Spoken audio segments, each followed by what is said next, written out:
Et paf! Non! Ça fait pas de choc à pic. Et paf, ça fait Pas de choc à pic. Ça fait surtout plaisir. Oui, plaisir, parce qu'on a enfin pu rayer une nouvelle liste de notre bucket list. Cette fois-ci, il s'agit d'un défi que vous avez pu suivre ces derniers temps. Oh là là, c'est satisfaisant. À la base, moi, j'écris des choses. Hein. Du coup, comme il pleut trop, c'est pas grave. On va travailler sur. Non mais Camille, dis-moi la musique. C'est quoi cette musique? Attaquons les Ça, c'est- Oui, on vous parle bien de l'aménagement d'un van. Oh. Oh. Bienvenue dans Van Life. On vous présente notre van aménagé. Commençons là où on vous a laissé. J'ai enlevé la première planche. C'est moi qui ai fait. C'est moi qui ai fait. Concentré. Alors, la violence conjugale, non. On va démonter le meuble de la cuisine, donc qu'on avait reçu pour pas très cher. On a le frigo, la taque de gaz et l'évier. Donc il faut qu'on enlève tout pour tout redesigner. Le meuble de cuisine. Souvenez-vous de ce qu'on voulait au départ avec ce meuble de cuisine. On avait récupéré un vieux meuble de camping-car avec une taque, un évier et un frigo.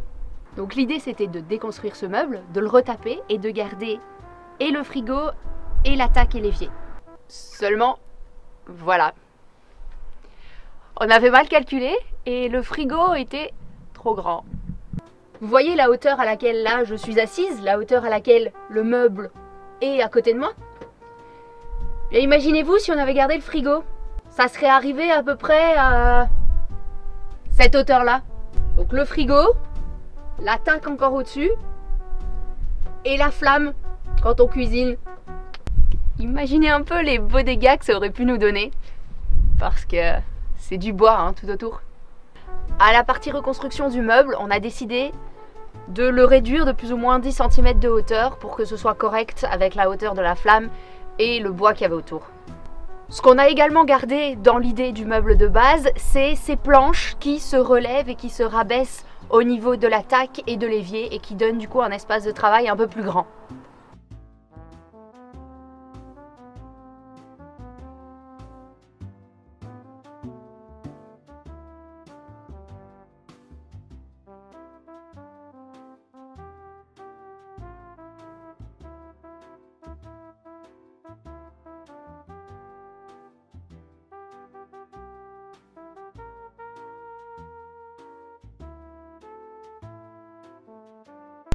Comme l'espace du van est relativement petit, ce qu'on a décidé aussi, c'est au lieu de mettre des portes en dessous du meuble où on aura les jerrycans d'eau et les rangements, c'est de plutôt mettre une autre planche qui pourra se relever pour donner une table.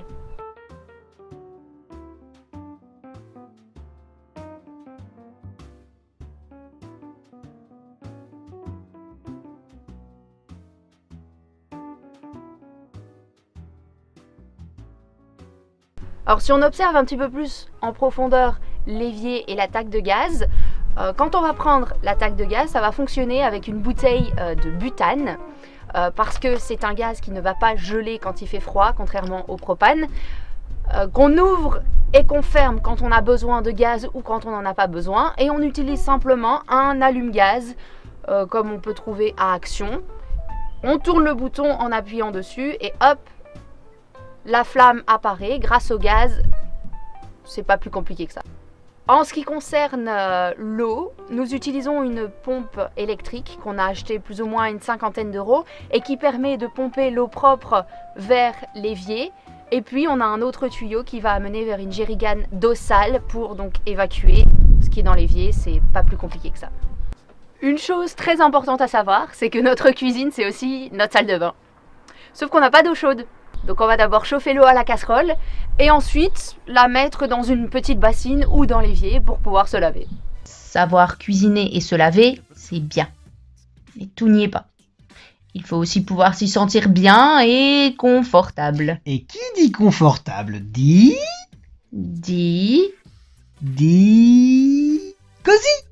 Ouais, cosy. Et alors? Eh bien, qui dit cosy dit maxi cosy. Je te suis pas là. Eh ben, c'est logique, enfin, qui dit maxi cosy dit lit. Parlons un peu du lit. Bon, on l'avoue, le lit, ce n'est pas entièrement nous qui l'avons fait. On a été très fortement aidés par mon cher papa, qui a bien accepté de vous en parler. Attention, pour des raisons d'anonymat et de discrétion, nous avons entièrement modifié son apparence et sa voix. Alors le lit, donc c'est moi qui l'ai fait et ça n'a pas été une mince affaire. Allez Pablo, recule s'il te plaît, c'est moi qui ai fait le lit, c'est moi qui vais expliquer si tu permets. Ok. Alors voilà, une petite explication sur le lit. D'abord il a fallu faire des caissons pour les roues bien sûr, puisqu'il fallait cacher les roues et on ne pouvait pas aménager avec les roues comme ça. Donc des beaux petits caissons là, avec l'isolation derrière, on voit bien. Et ensuite il a fallu trouver un système pour pouvoir avoir un lit permanent et pouvoir l'utiliser comme siège en fait. Donc ce lit permanent, voilà, il est en 3 parties. Quand on soulève ici, voilà. Donc par l'avant, on peut faire un siège par devant. Et on a des coussins qui sont en 3 parties. Donc ce coussin-là est en 2 parties et une partie qui donne le siège de l'autre côté, on verra après.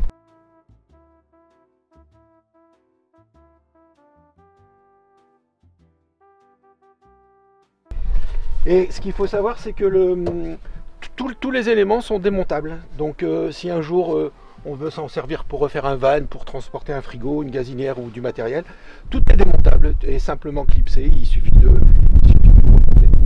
L'aménagement ici, donc on a la bouteille de gaz qui est juste derrière et qui permet d'alimenter la TAC qui est là-bas.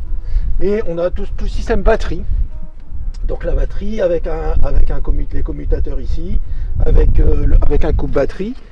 On a ajouté aussi un chargeur de batterie qui est juste branché par l'arrière et qu'on peut brancher quand on est sur une aire de camping-car. Donc la batterie est toujours alimentée, donc elle est alimentée en solaire, elle est alimentée par la batterie du véhicule. Voilà. Pour donner un effet chalet à notre cocon miniature, on a décidé de placer du lambris sur tous les murs.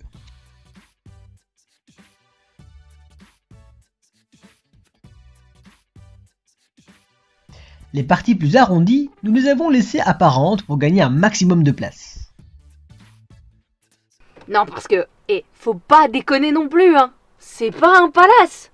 Sur le lambris, on a mis 4 couches de lasure pour le rendre plus beau, plus propre et pour le protéger. Et au fait, t'as oublié de parler d'un truc. On a oublié de parler du sol. Regardez ça. Ça a l'aspect du bois, ça a la couleur du bois, ça a le goût du bois, mais c'est pas du bois. C'est des dalles adhésives impression bois. Impressionnant, non? Sous le lit, on a décidé de mettre des boîtes où l'on range nos vêtements.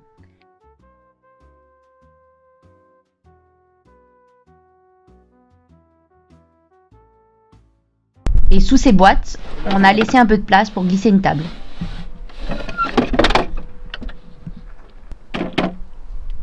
C'est moi qui ai fait. Bon, faut pas manger de la soupe chaude dessus, mais je suis quand même très fier.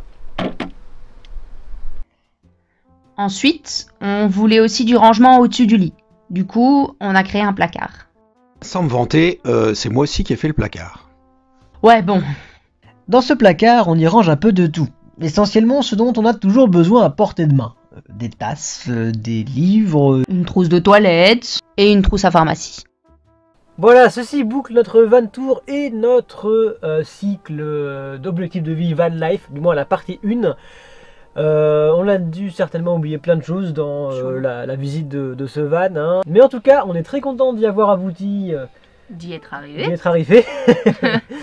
On espère que, en tout cas, cette petite aventure vous a plu.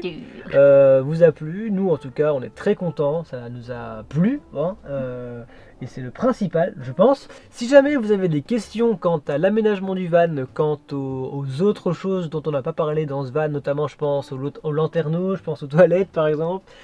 Au rideau aussi, l'aspect décoratif, etc. Eh bien, posez-les nous en commentaire ces questions. Aussi d'ailleurs l'aspect électrique, ça c'est un peu intéressant aussi. C'est vrai que c'est un gros truc aussi quand même. Ouais, quand même.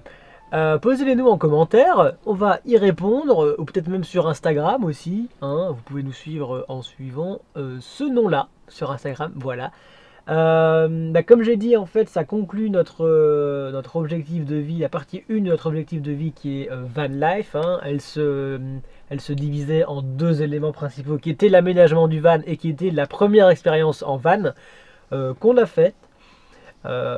Et on est content. Maintenant, voilà, nos choix, nos décisions, nos parcours nous ont pas permis de pouvoir avancer plus loin dans cet objectif-là. On a d'autres objectifs en cours. En tout cas pour l'instant, hein, le but étant quand même de pouvoir un peu plus développer cet aspect-là. Mais c'est pas grave, on a d'autres choses à faire, d'autres objectifs à atteindre, d'autres êtres à devenir, d'autres humains à devenir. Et donc du coup, on vous retrouvera dans une autre vidéo où on parlera d'un autre objectif de vie. Allez, à bientôt. Salut hein.